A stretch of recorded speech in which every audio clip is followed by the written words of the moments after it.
Hello, everyone, and welcome back to the Rebuttal Podcast, where we break down case law, comedy, and chaos in the legal field.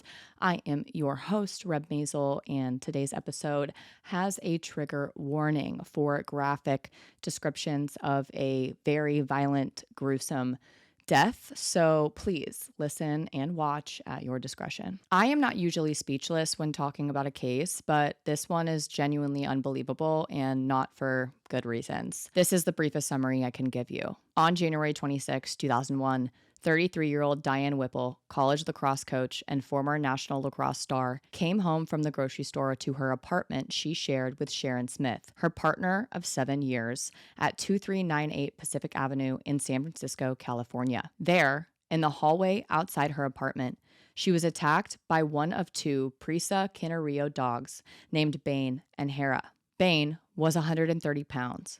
Diane was 110. Bane bit her 77 times. The only parts of her body that were spared were the top of her scalp and the soles of her feet. Prosecutors said the woman walking the two dogs at the time stood by as Bane ripped out Diane's throat. The chief medical examiner said the dog seized and crushed Whipple's larynx to asphyxiate her as she screamed for help. But she wouldn't pass away until hours later in the hospital, just after getting the chance to hold her partner Sharon's hand one last time. Her cause of death was a combination of asphyxiation and blood loss. Bane and Hera were owned by Paul Schneider, a high-ranking member of the Aryan Brotherhood serving 3 life sentences at Pelican State Prison. While in prison, he had met 2 attorneys, a married couple named Robert NOEL and Marjorie KNOLLER, who represented a prison guard there. For some reason, he asked them to care for his 2 dogs.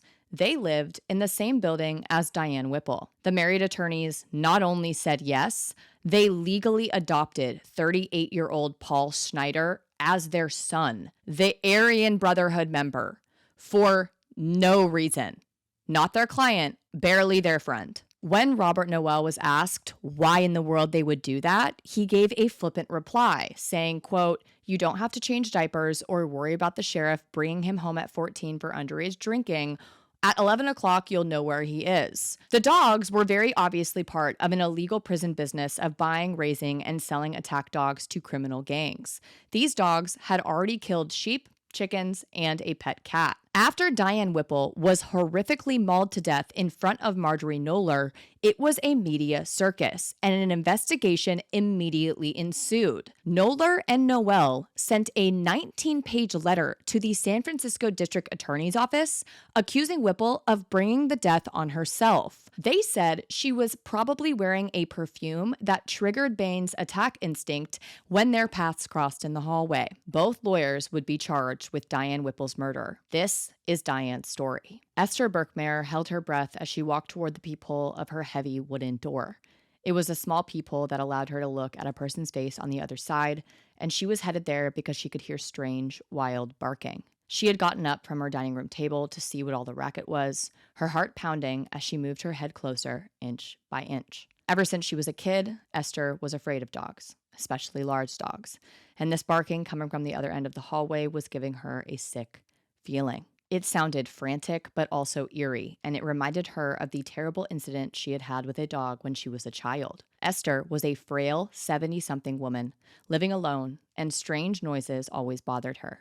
Usually, she had nothing to worry about, but this crazed howling was different. It had an energy attached to it that scared her to death. As Esther stood, straining to see out of her peephole, the barking getting progressively worse, she realized it sounded like there were 2 dogs out there, but she couldn't see them. She had no vision of the ground directly outside her doorway, so she kept scanning the hallway for any kind of image, hoping to catch some kind of glimpse. The barking and growling was ferocious. Esther couldn't imagine what was going on. It sounded like grumblings. It sounded like wild beasts. Then all of a sudden, she heard a voice cry out, quote, "Help me."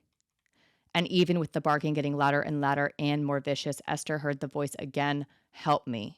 At that moment, Esther's eyes moved toward the other end of the hallway where she could see a body lying on the floor. She could barely make it out, but it appeared to be a woman's body with white clothes, and it was lying on the floor with the top of the head on the threshold of apartment 606. Esther could see the woman's head there, and she could see the top part of the body just about to the waist, but she couldn't see anything more. The woman was half naked. The dog had pulled her clothes off of the top half of her body. It appeared the woman was lying face down, but Esther couldn't be sure. There was a peculiar dark object that covered the rest of the body, and all Esther could identify was lumps of long blonde hair. The dark object that covered the body was not human, at least Esther didn't think so. The dark form seemed to cover the middle part of the woman's body, and Esther kept watching, but she wasn't sure what it was she was looking at. Everything looked fuzzy and far away, distorted through the narrow scope of her peephole. What was weird was that the dark object was very still, the woman's body was very still, and yet there was still loud barking coming from the hallway. Esther was shaking, her heart pounding, and she took a step back from the door and tried to compose herself. Then she took a deep breath, went over to her kitchen and grabbed the phone. 911, what is your emergency? Esther, there are dogs barking in my hallway and it's very loud. I don't know if anyone is hurt, but 911. Well, is it an emergency, ma'am? Esther, I'm really not sure. 911. If it's not an emergency, ma'am, you should call your local police department. Esther tried dialing the local number 911 dispatch had given her, but she had no time to wait for someone to pick up. She was getting increasingly panicked as the barking suddenly moved closer to her front door. The next thing she knew, there were bodies crashing against her apartment. There was banging, such hard banging that Esther thought the crashing might break her door down. Without thinking, Esther ran back to her door, the crashing getting more furious, and she took a split second to look out again. This time she could see nothing but groceries scattered out in the hallway. Esther quickly latched the inside chain to her door, hoping that would hold off the wild pounding, hoping the dogs wouldn't break into her apartment. If the door started to break down, she decided the chain would at least give her enough time to lock herself into the bathroom. When Esther grabbed the phone a second time to dial 911, the loud banging in the background was obvious, and now she told police she was sure someone was getting attacked. She reported that she heard a woman's shrill voice outside yelling, get off,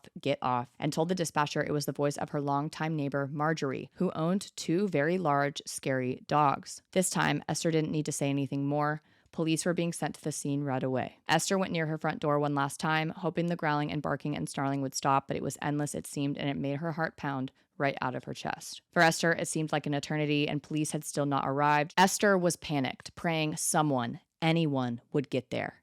When all of a sudden, Esther heard a voice giving commands. Stop it, the voice shrieked. I said stop it. And all at once, the barking, the banging, the snarling, all of it just stopped. There was nothing but dead silence. When officers Leslie Forrestal and Sidney Laws approached the interior of the building, they had no idea what to expect. 10-year veterans of the San Francisco Police Department, they were used to responding to violent situations, but this one was tricky, much more dangerous. They had two out-of-control dogs running around on the 6th floor, and they were heading to rescue a victim without the backup of animal care and control. In the lobby, the officers quickly split up their turf. Forrestal rode the elevator and Laws took the stairs. As it happened, they were traveling at almost the same speed, so when they hit the 5th floor, Forrestal could hear Laws yelling, "Hey, I just saw one dog run past me." The building had an old type elevator that locked into each landing. Officer Forrestal landed on 6 and had to wait until the mechanism locked before she could open the heavy door. The officer was not prepared for what she saw. There was a woman lying face down in the hallway. Her head was just to the right of the elevator, close to the elevator door. She was naked, lying in a large pool of blood, much of it just below her neck. There was blood up and down the hallway. There were bloody handprints on the walls. There were shreds of bloody clothing and groceries, bits of hair and flesh in clumps. As Forrestal and Laws both witnessed, the victim attempted to raise herself up from her torso, attempted to do a push-up, and raise her body a few inches off the floor. The victim had lost almost half of her blood, but she still had enough strength and presence to try to get herself to safety. The victim was trying to crawl toward her open apartment door. Laws called in a code 3 emergency mode. Just lie still and be calm until the ambulance arrives, Forrestal whispered. The victim made a motion. There was a slight element of response and acknowledgement that she could hear. As Forrestal leaned down, whispering in the victim's ear, the woman ceased her attempt to crawl. The victim was just beginning to relax her body when a heavy wooden door opened directly to Forrestal's left. The officer didn't turn her head to see. She didn't want to take her concentration off the victim, but she could hear a woman's voice asking some kind of question. The voice was Esther's. Now that police arrived, Esther had gathered the courage to open her door and was trying to see what went on. "Ma'am, please close the door and stay inside," Forrestal ordered, never turning around. Esther was helpless. All she could do was go back to her window. But now things were different. Esther had seen the mass of blood on the carpet. She couldn't be sure about what had happened in the hall, but in the quick glimpse, she had seen too much. Just seconds before the backup units arrived, a haggard woman emerged from down the hall. She was leaving apartment 604 to the right of the elevator. She was wild-looking, with her hair all matted up, damp and stringy, wet with blood. She was Caucasian, maybe in her mid-40s, and she was covered. Just covered. Dark red all over her clothes, her hands, her shoes. Something about the woman's face struck Forrestal as odd. The blood covering the face looked like a reddish-brown mask, a real fright, but beyond that, it seemed like someone had painted the blood on the lady's face, not in blotches, but in evenly spread strokes. The wild-eyed woman focused only on Forrestal, ignoring the victim. She began talking in midstream, kind of explaining what took place before the horrible attack, ignoring the victim. The woman was mumbling and bumbling, uttering things to Forrestal. She said she had just come back from taking her dog out on a walk, and the door to her apartment was open, and she was putting her dog inside her apartment. And her larger dog, the male, went to attack the woman at the end of the hall. Somehow, both of her dogs had gotten out in the hallway. Her female dog was tugging at the victim's pants. Her male dog had gone for the victim's throat. "Where are your dogs now?" Forrestal asked. "They're in my apartment, locked away." "Okay, why don't you just wait here a few minutes?" the officer said. "No, I think I'd rather go back. The dogs are secure. I need to go back." Forrestal was listening, but she was also paying attention to the radio traffic. The SFPD crew was on their way up. The victim was lying very quiet, waiting, lying face down. As the elevator door opened again on the 6th floor, 2 medics from the SWAT team, officers Alec Cardenas and Steve Glickman, were shocked by the sheer brutality she suffered. A large chunk of flesh and muscle tissue was missing from the left side of her neck. She was bleeding profusely from the jugular, blood just gushing out. Cardenas applied direct pressure to the wound, which somewhat stopped the blood flow, but he couldn't press too hard, afraid he might stop her breathing. Then Cardenas bent down and shook the woman's shoulder. "Ma'am, can you hear me?" The woman made a purposeful sound. "I'm Al. I'm here to help you. This is what I'm going to do. I'm going to turn you over, okay?" The woman kept responding, making, at the very least, sounds to show them that she acknowledged she could hear them and that she was still conscious. The woman, at the very least, was still alive. While the EMTs frantically worked on Diane, animal control arrived. The lady at the other end of the hallway was crouched down, staring at the police. She wasn't really talking. She wasn't offering much information at all. Quote, "I'm here to get 2 aggressive dogs," animal control announced. "Who owns the dogs?" "My husband and I do," the woman answered. "Have the dogs ever bitten anyone before?" "No," she said. "Have they ever been aggressive before?" "Not toward humans," she said. Animal control informed her they needed to take custody of the dogs. Quote, "The female had nothing to do with the attack," she insisted. "I can't sign her over because she wasn't involved. All she did was tug at her pants." Animal control handed over a release and surrender form, but the woman did not want to bother filling the paperwork out. "What is the dog's name?" Animal control asked. "Bane." "And is he registered in San Francisco?" "I'm not sure. My husband would take care of that." After a brief pause, the woman signed over her male dog. Bane was surrendered to be euthanized by animal control. Apparently, she was afraid of him and did not want to see him again. After still refusing to sign over the female dog, animal control had no choice but to inform her that they would be taking the female into custody regardless. It was standard procedure. The animal would have to be examined for disposition. Animal control asked, "Would you be willing to take the dogs out to our van?" The dog owner didn't answer. "Are you able to take the dogs downstairs?" they asked. "No," she said. "I can't do that. I can't handle them." Before it was over, it would take numerous tranquilizer darts, 3 highly skilled animal care and control officers, and experienced members of SFPD to get those dogs out of that apartment. Diane Whipple had left for work at the usual time, 5:30 a.m. on January 26, 2001. The head coach of the women's lacrosse team at St. Mary's College, Whipple was extremely dedicated to her job. She would leave extra early to beat the traffic of the morning commute. She loved her players, she admired her fellow athletic directors, and she started each day filled with enthusiasm. She was a beautiful woman, an avid athlete, a former member of the U.S. lacrosse team, and a 2-time member of the World Cup lacrosse team. She was, by every account, an all-American girl. Raised on New York's Long Island, she did her undergraduate work at Penn State, where her athleticism won her the honor of being chosen NCAA's Female Athlete of the Year. I have chills. After Penn State, Diane moved to San Diego, where she trained to make the 1996 U.S. Olympic team. She didn't qualify, but she came very close, and just about that time, she fell in love with Sharon Smith,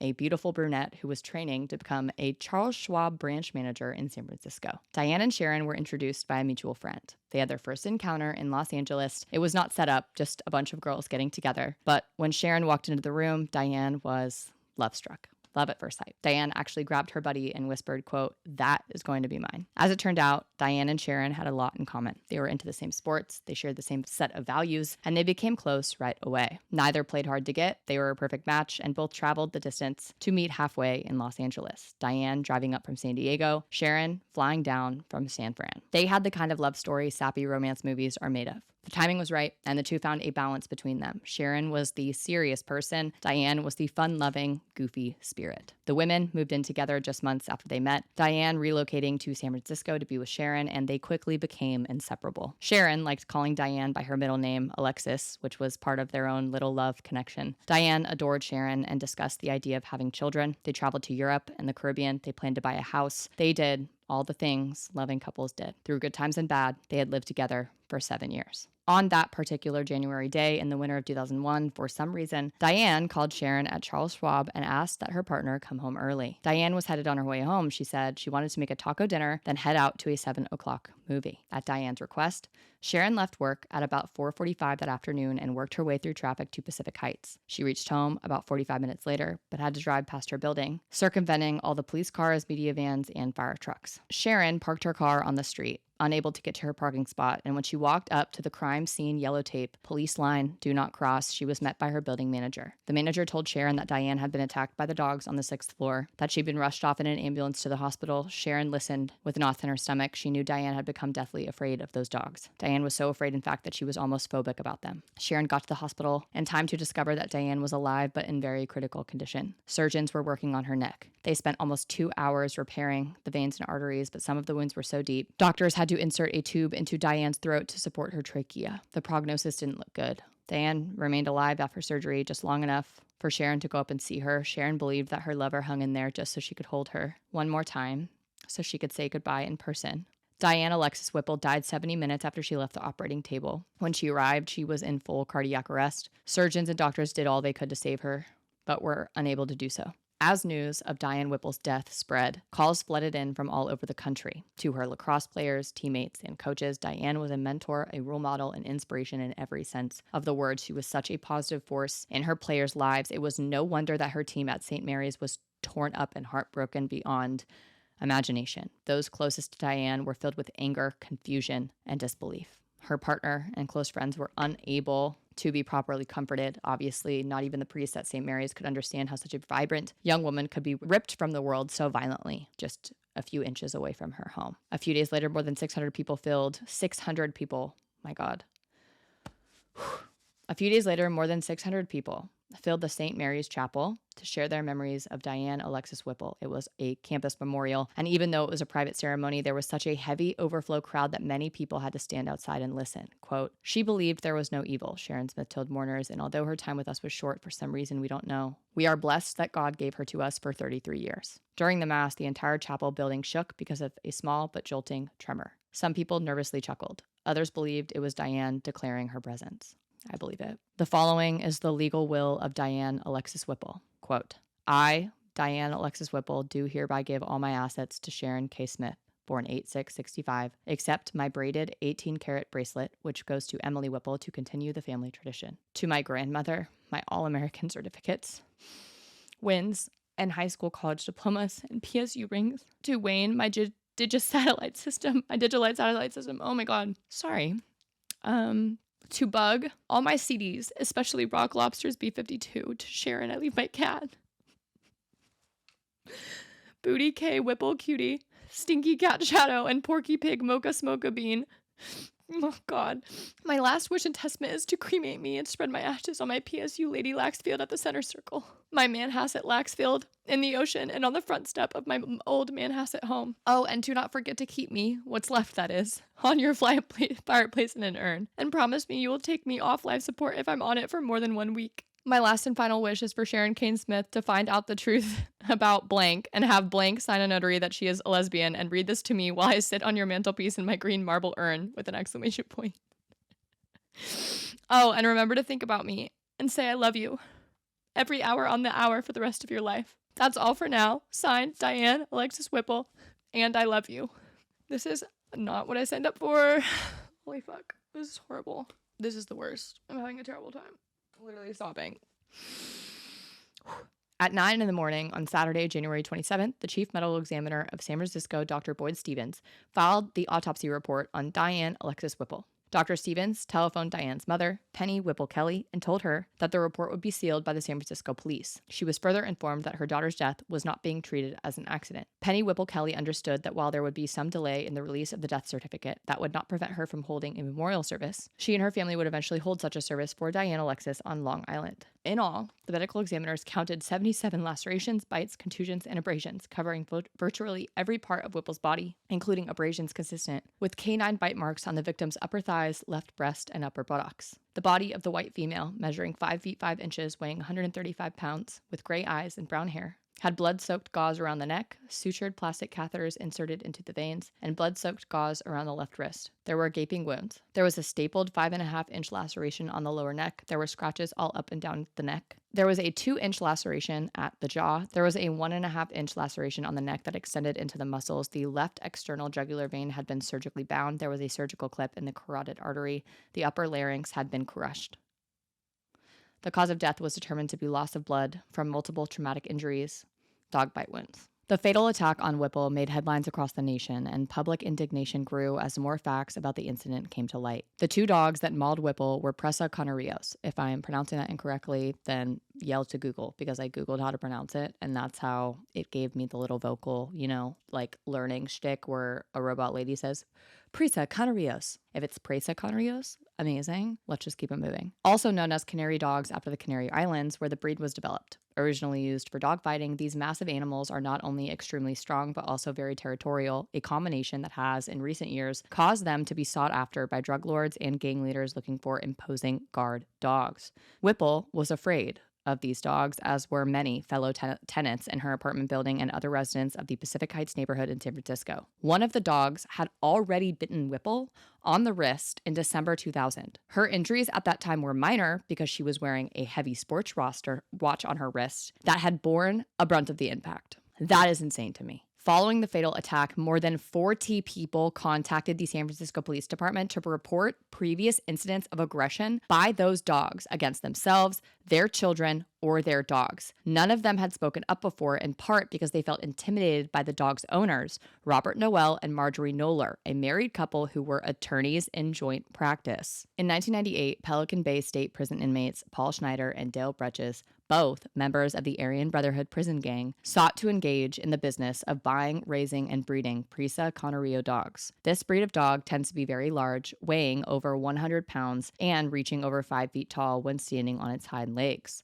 A document found in defendant's apartment describes the Presa Canario as a, quote, gripping dog, always used and bred for combat and guard, and used extensively for fighting, end quote. Prisoners Schneider and Bretches relied on outside contacts, including Brenda Story and Janet Coombs, to carry out their Presa Canario business. Schneider told Coombs that she should raise the dogs. As of May 1990, Coombs possessed 4 such dogs named Bane, Isis, Hera, and Fury. Hera and Fury broke out of their fenced yard and attacked Coombs' sheep. Hera killed at least one of the sheep and also a cat belonging to Coombs' daughter. Coombs acknowledged that Bane ate his doghouse and may have joined Fury in killing a sheep. KNOLLER and Noel were attorneys representing a prison guard at Pelican Bay State Prison when they met inmate Schneider at the prison sometime in 1999. In October 1999, KNOLLER and Noel sought possession and ownership of the dogs on, presumably, Schneider's behalf because Schneider asked them to take care of the dogs. Coombs didn't contest this. Coombs, however, warned KNOLLER that the dogs had killed Coombs' sheep, but KNOLLER did not seem to care. I am reading, mind you, from a court opinion, from an appellate court opinion. KNOLLER thereafter contacted Dr. Donald Martin, a veterinarian for 49 years, and on March 26, 2000, he examined and vaccinated the dogs. With his bill to KNOLLER, Dr. Martin included a letter which said in part, quote, I would be professionally remiss if I did not mention the following so that you can be prepared. These dogs are huge, approximately weighing in the neighborhood of 100 pounds each. They have had no training or discipline of any sort. They were a problem to even get to, let alone to vaccinate. You mentioned having a professional hauler gather them up and taking them. Usually this would be done in crates, but I doubt one could get them into anything short of a livestock trailer. And if let loose, they would have a battle. To add to this, these animals would be a liability in any household, reminding me of the recent attack in Tehama County to a boy by large dogs. He lost his arm and disfigured his face. The historic romance of the warrior dog, the personal guard dog, the gaming dog, etc. may sound good, but hardly fits into life today. End quote. The fact that a vet put this in a letter to these people, I mean, my God. KNOLLER thanked Dr. Martin for the information and said she would pass it on to her client. What client? That is your dog. You are keeping these 2 dogs. Oh my God. On April 1st, 2000, both KNOLLER and NOEL, the married couple, right? Hello, 2 lawyers, and a professional dog handler took custody of the dogs from Combs. Bane then weighed 150 pounds and Hera 130 pounds. Coombs told both defendants that she was worried about the dogs, that Hera and Fury should be shot, and that she was concerned about Bane and ISIS. I am livid beyond belief right now. Hera remained for a short time at a kennel in San Mateo County while Bane was sent to a facility in Los Angeles County. Both NOEL and KNOLLER soon became concerned for the health of the 2 dogs. On April 30th, 2000, they brought Hera to their 6th floor apartment at 2398 Pacific Avenue in San Francisco. Bane arrived in September 2000. NOEL purchased dog licenses, registering himself and his wife KNOLLER as the dog's owners. A later search of their apartment showed that they frequently exchanged letters with Pelican Bay inmates Schneider and Bretches. Over 100 letters were sent and received between March and December 2000, apparently under the guise of attorney-client correspondence. In the letters, NOEL and KNOLLER discussed a commercial breeding operation with the Aryan Brotherhood members, considering various names such as Gera Hund Kennels, War Dog, and finally settling on Dog O' War. I am speechless. Prisoners Schneider and Bretches' notes on a website for the business described Bane as, quote, war dog and, quote, bringer of death, ruin, destruction. Between the time NOEL and KNOLLER brought the dogs to their 6th floor apartment in San Francisco and the date of the fatal mauling of Diane Whipple on January 26, 2001, there were about 30 incidents at the very least confirmed of the 2 dogs being out of control or threatening humans and other dogs. Neighbors mentioned seeing the 2 dogs unattended on the 6th floor and running down the hall. NOEL's letters to prisoner Schneider confirmed this, mentioning one incident when KNOLLER had to let go of the 2 dogs as they broke from her grasp and ran to the end of the hall. NOEL described how the dogs even pushed past him and, quote, took off side by side down the hall toward the elevator in a celebratory stampede. 240 pounds of Prisa wall-to-wall moving at top speed with 3 exclamation points. Good Lord. In one incident, neighbors Stephen and Amy West were walking their dog in a nearby park when Hera attacked their dog and, quote, latched onto the dog's snout. NOEL was unable to separate the dogs, but Amy threw her keys at Hera, startling Hera and causing Hera to release her grip on the West's dog. On another day, Stephen West was walking his dog when he encountered NOEL with Bane. Bane lunged toward West's dog, but NOEL managed to pull Bane back. When Stephen West next saw NOEL, West suggested that NOEL muzzle the dogs and talk to dog trainer Mario Montepique about training them. NOEL replied that there was no need to do so. This is what fucking kills me. Why not just fucking muzzle the dogs? Like, completely putting this horrific idea, fuck-ass operation aside, pardon my language, but also I don't care. Why wouldn't you muzzle them? In what universe? You literally want them to be fight dogs, attack dogs, guard dogs. You want them to have absolutely 0 training, which also beyond kills me. If anyone is listening to this podcast and is into any type of dog training, I mean, my sister fostered a dog that basically was like a police trained dog. Like, he went through police training but failed. But he like was too food motivated or something. And so she fostered him for a while until he was adopted. Those heavily, highly trained dogs, like the most, lethal, violent, best guard dogs, let's say, okay? That the dog community agrees on, training community agrees on, law enforcement agrees on, regardless of what you think about it, are highly trained. No one wants to buy guard dogs that have no recall, have no ability to stop what they're doing. I don't understand that part of it. Like, I really don't understand that part of it. Like, criminal gangs, yeah, but like, why would criminal gangs like want, I know that it's just these 2 lawyers are so stupid. Like, I'm like I'm beside myself. Why wouldn't you just muzzle them? If you really want this operation to succeed and not to be taken the fuck down by, seriously hurting anyone, including anyone's dog, like, you think like, your dogs can just kill another dog and like it'll also be fine, like you won't have people sent to your house, police sent to your house, like, hey, what the fuck? Why wouldn't you just muzzle them? I don't think that they could even get the muzzle on. I don't even know how they're even able to be around these dogs. I am beside myself right now.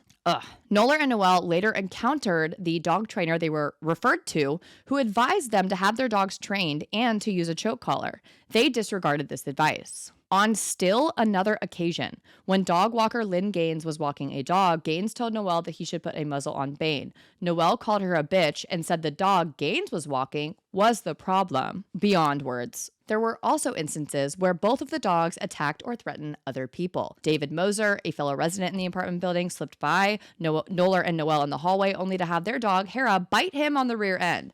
When he exclaimed, "Your dog just bit me," NOEL replied, interesting. Neither Noel or KNOLLER apologized to Moser or reprimanded the dog. The lack of remorse for all of this is so jarring and telling and absolutely plays into the trial and, don't worry, conviction we are about to see here, okay? Amazing. Another resident, Jill Cohen Davis, was 8 months pregnant when one of the dogs, in the presence of both KNOLLER and Noel, suddenly growled and lunged toward her stomach with its mouth open and teeth bared. Oh my God. Noel jerked the dog by the leash, but he did not apologize to Davis. I'm beside myself. A postal carrier also testified that both dogs unleashed had charged him. He said the dogs were in a snarling frenzy and he was terrified for his life.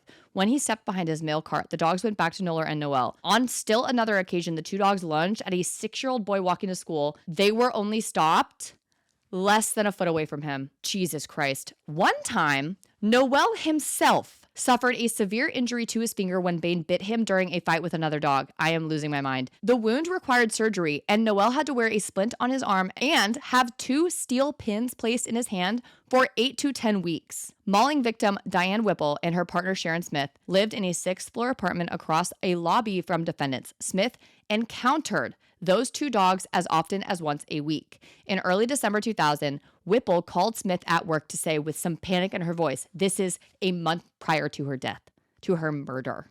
Okay? She called Sharon with panic in her voice to say that one of the dogs had bitten her. Whipple had come upon Noel in the hallway with one of his dogs, which lunged at her and bit her in the hand. Whipple did not seek medical treatment for 3 deep red indentations on one hand. Whipple made every effort to avoid their dogs after that, checking the hallway before she went out and becoming anxious while waiting for the elevator for fear the dogs would be inside. She and Smith did not complain to apartment management because they wanted nothing to do with KNOLLER and Noel. The medical examiner stated that although earlier medical attention would have increased Whipple's chances of survival, she might ultimately have died anyway because she had lost 1/3 or more of her blood at the scene. Plaster molds of the 2 dogs' teeth showed that the bite injuries to Whipple's neck were consistent with Bane's teeth. You are about to lose your mind if you haven't already. On February 8th, 2001, how long after her death? She died January 26th. February 8th, 2001, this married couple, Noel and KNOLLER, went on Good Morning America to blame mauling victim Diane Whipple for her own death. Hell is not hot enough. KNOLLER claimed that Whipple had already opened her apartment door when something about her interested Bane. He broke away, pulled KNOLLER across the lobby, and jumped on Whipple, putting his paws on either side of her. Be so fucking for real. KNOLLER said she pushed Whipple into Whipple's apartment, fell on top of Whipple, and then tried to shield Whipple with her own body, but Whipple's struggles must have been misinterpreted by the dog. And when Whipple struck KNOLLER with her fist, the dog began to bite Whipple. KNOLLER claimed that Whipple had ample opportunity to just slam the door of her apartment or stay still on the floor. The fact that I am only recounting what they said on Good Morning America, so you can be as disgusted as fucking possible. Because other than that, it's not worth a breath. Not worth a breath. Ugh. In March 2001, a grand jury indicted KNOLLER and Noel. KNOLLER was indicted for second-degree murder and involuntary manslaughter. Noel was indicted for involuntary manslaughter, and both also faced felony charges of keeping a mischievous dog. The trial by jury, which began in January 2002, was moved to Los Angeles because of extensive publicity in the Bay Area. Second-degree murder is the unlawful killing of a human being with malice aforethought, but without the additional elements such as willfulness, premeditation, and deliberation that would support a conviction for first-degree murder.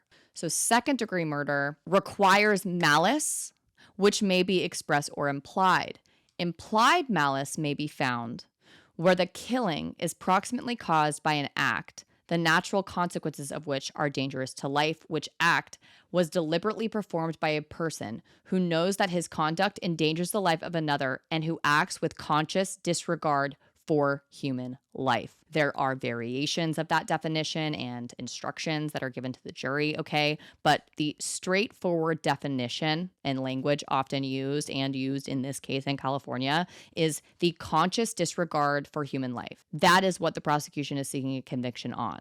Second-degree murder on the basis of this conscious disregard for human life that Marjorie KNOLLER had. The reason why they charged her with this and not the husband is because that part of their case for this implied malice to be found was that she did not try to save her. She didn't do what she needed to do to save her. And also the fact that she took those dogs out without a muzzle, without training, knowing that they were a risk to everyone around her, and she still, right, took them out of the apartment at the time that Diane was walking by. That is the act that shows a reckless disregard for human life. As I told you, Bane was euthanized immediately after the attack. Hera was seized and later euthanized in January of 2002. At trial, KNOLLER argued that she had attempted to shield Whipple with her body during the attack, which the prosecution disputed, as she had suffered no injuries aside from minor bruising to her hands. However, witnesses testified that KNOLLER and NOEL had repeatedly refused to control the dogs. A professional dog walker testified that after she told NOEL to muzzle the dogs, he told her to shut up and called her a bitch. An acquaintance of NOEL's testified that NOEL did not apologize after Hera bit him a year before the fatal attack. Many other neighbors testified about the dog's long history of uncontrollable and dangerous behavior, and NOEL and KNOLLER's indifference towards it, refusing suggestions that they get the dogs trained or fit them with a choke collar. KNOLLER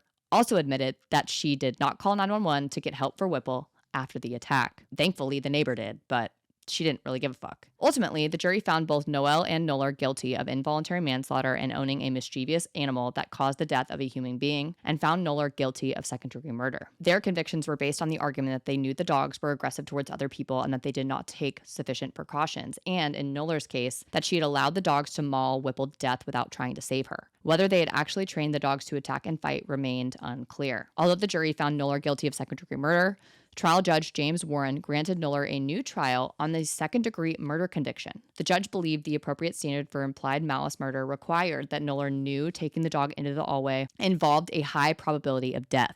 Although the judge granted a new trial for the second-degree murder charge, he sentenced KNOLLER to 4 years in prison for the lesser-included involuntary manslaughter charge on July 15, 2002. The state appealed the judge's action and sought to reinstate the second-degree murder conviction. After KNOLLER's and NOEL's convictions in 2002, the State Bar of California, clock in, suspended their law licenses. KNOLLER resigned from the bar in January 2007. NOEL was disbarred in February. On September 14, 2003, NOEL was released from prison, the husband. By 2004, both KNOLLER and NOEL had served their terms for the manslaughter convictions, and KNOLLER was out on bail while her second-degree murder conviction was under appeal. In May 2005, the state appellate court reversed the judge's grant of a new second-degree murder trial for KNOLLER, the wife. The appellate court ruled that implied malice murder did not require knowledge of a high probability of death, but rather just a conscious disregard of serious bodily injury. The appellate court returned the case to a lower court to reconsider KNOLLER's motion for a new trial using the, quote, serious bodily injury standard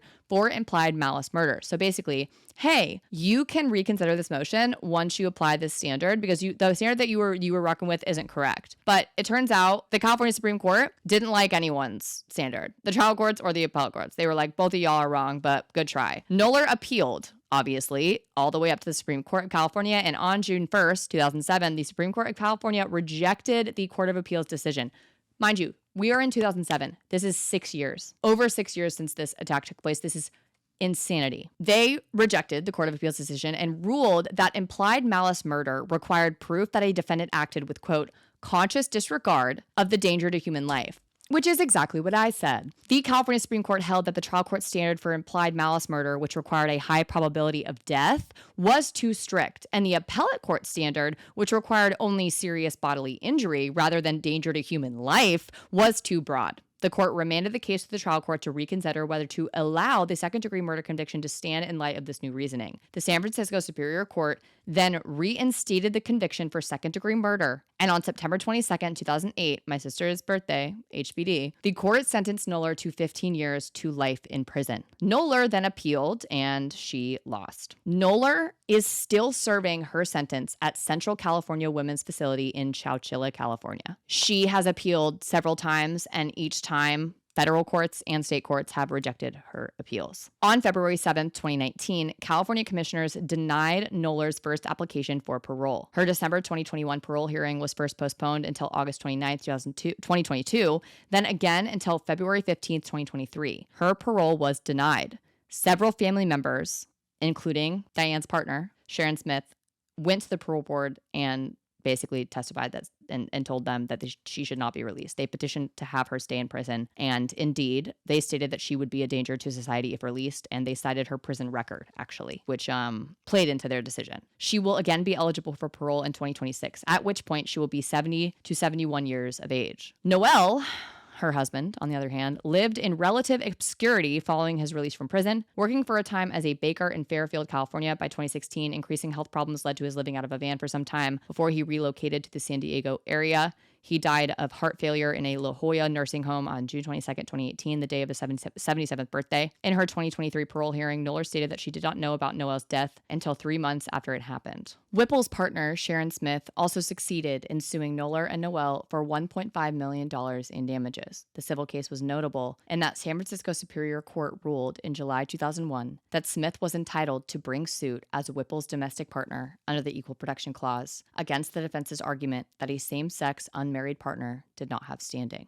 for negligent infliction of emotional distress. She donated some of the money that they won in a settlement to St. Mary's College of California to fund the women's lacrosse team. Sharon Smith still honors her partner Diane Whipple's tender request. Think about me every hour on the hour. Smith doesn't stop thinking about her. She thinks of Whipple when she goes running, when she sees a lacrosse game, when she looks out her window at the San Francisco Bay. Every single thing I do, I miss her, she said. Smith tries to focus on the 7 years they spent together and not on January 26, 2001, the night Whipple died after being attacked by their neighbor's 2 large Presa Canario dogs outside their apartment door. She keeps her television off for fear of being reminded of the gruesome images that still haunt her. She rereads Whipple's love letters and meets with a grief counselor. And she keeps busy, spending more time in the public eye than she ever imagined she would. In the last 14 months, Smith has appeared on national television and has spoken at rallies and marches about gay and lesbian rights. She testified before a San Francisco grand jury that later indicted the dog's owners, attorneys Marjorie Knoller and Robert Noel, and her partner's mauling. Smith also helped gain passage of state legislation allowing same-sex partners to sue for wrongful death, a right historically given only to surviving spouses, parents, and children. She filed civil rights suits against Knoller and Noel, who lived 2 doors down from her and Whipple, as well as the owners of the apartment building, and she started a foundation in Whipple's name. Mind you, the legislation that was passed, essentially in Diane Whipple's name, was passed solely because Sharon Smith filed her wrongful death lawsuit against the dog's owners, and the legislature basically recognized that she likely wouldn't be able to prevail. And so because of how public she had made her experience and how much she basically allowed herself to be in the public eye despite her immense grief in order to get justice for Diane, but also to share Diane with the world. Because of that, it was so public, there was so much publicity. She had a force, an absolute unit behind her in the public and in her own personal family and friends and supporters that called for the legislature to do something, right? Like this, she was her partner in every way, shape, and form, and she should be able to recover. And in California, that should happen. And the legislature indeed came through, recognizing that under the current legal regime, Smith's suit would almost certainly be dismissed on demur, which means a motion to dismiss. Because the 2 women were related by neither blood nor marriage, the California legislature enacted section 1714.01 of the Civil Code, which would enable domestic partners such as Smith to sue for wrongful death. Going one step further, however, Section 1714.01 also allows domestic partners to recover for negligent infliction of emotional distress, and it is still good law to this day. This is continuing to read from the article that was published in 2002. Quote, "When I think about everything that happened in 2001, I think 10 years must have passed," said Smith, 36, who was on leave from her job as a regional vice president at the brokerage firm Charles Schwab. Smith said Whipple, 33, was a fighter, and Smith knew she had to fight too. "I wanted everyone to know that our relationship was real," she said. "My loss is real. I'm going to hold them accountable. I'm not going to just sit here quietly and just let this go." Smith had never been involved in San Francisco's politically active gay and lesbian community, but that changed. Everything changed. 8 blocks from the apartment, Sharon saw flashing lights, ambulances, fire engines, television vans, police cars blocked the garage. She double parked and sat in the car for a second. Overwhelmed by the commotion, then she jumped out and looked up. In the top corner unit, the lights were off and the television was on.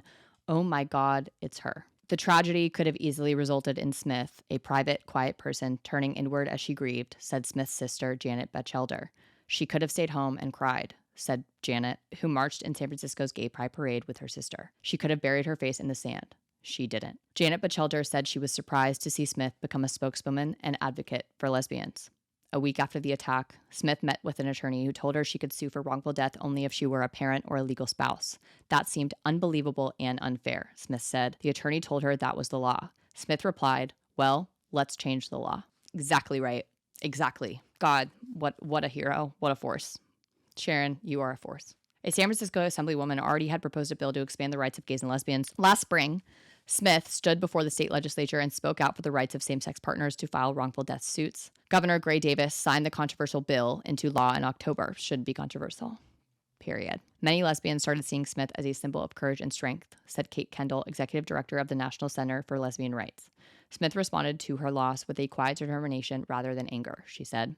There is no doubt that Sharon's grace and dignity and her very honest and moving comments about her situation really have struck a chord, said Kendall, who is also representing Smith in the civil suits. Smith said Whipple is her constant inspiration, both for political advocacy and in her personal life. Since the mauling, Smith, who moved to a new apartment, has spent more time with family and friends. Last summer, she went skydiving in Whipple's honor. Quote, I owe it to her to live life as if she were here and move forward, Smith said.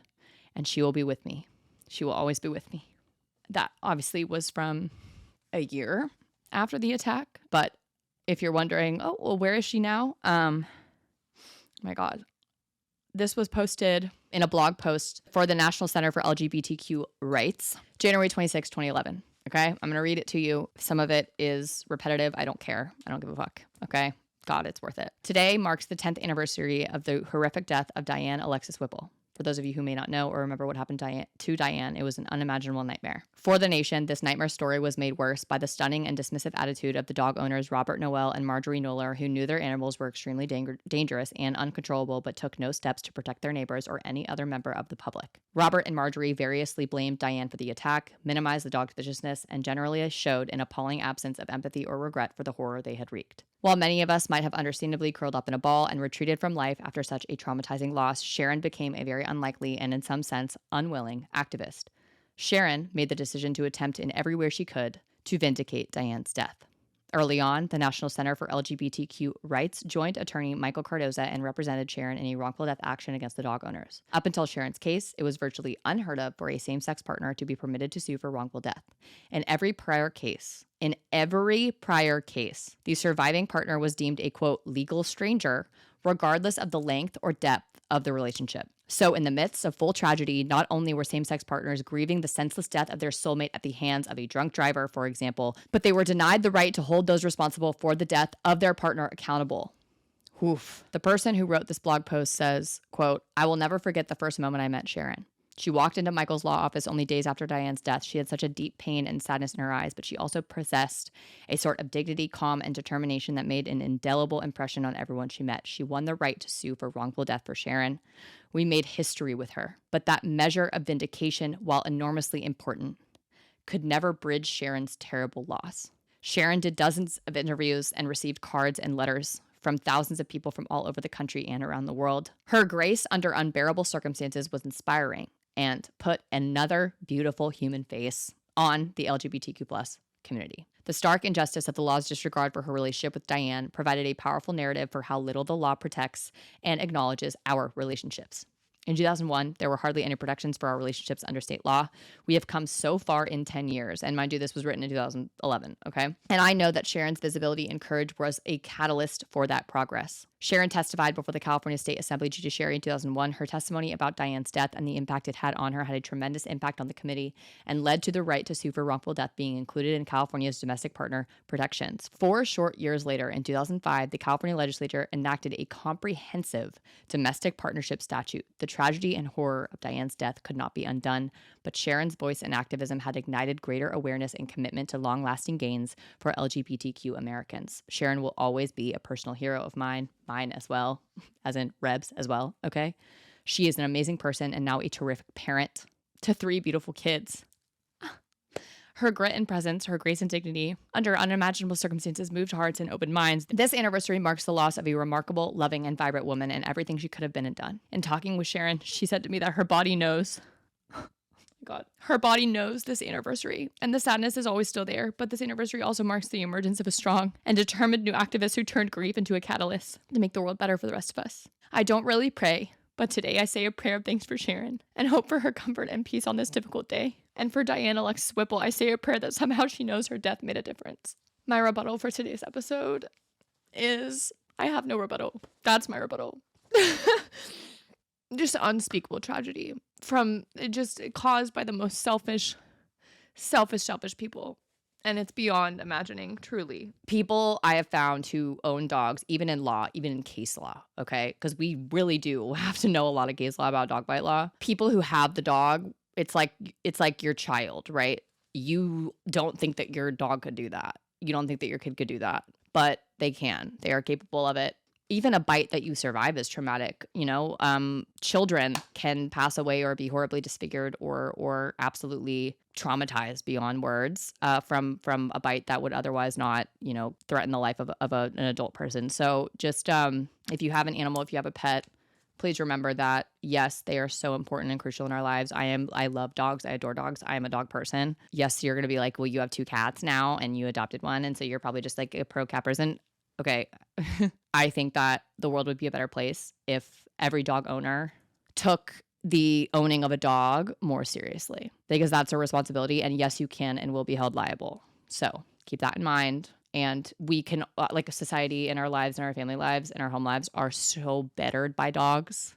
My God, right? Like life-changingly great and better and awesome and amazing. And so why not do everything in our power to ensure that they, by virtue of their own nature, are not involved in something horrifically awful for you and everyone who is involved, right? It's never the dog's fault. It's always your fault. So with that, I hope all of you have a very safe holiday season, and think of Diane, because she is worth it, and Sharon. And if you want to, I highly encourage it. Look up her obituary, look up the articles on her. She was such a beautiful light in so many people's lives. And it would be lovely if Diane, 24 years later, could still be remembered and loved. Bye.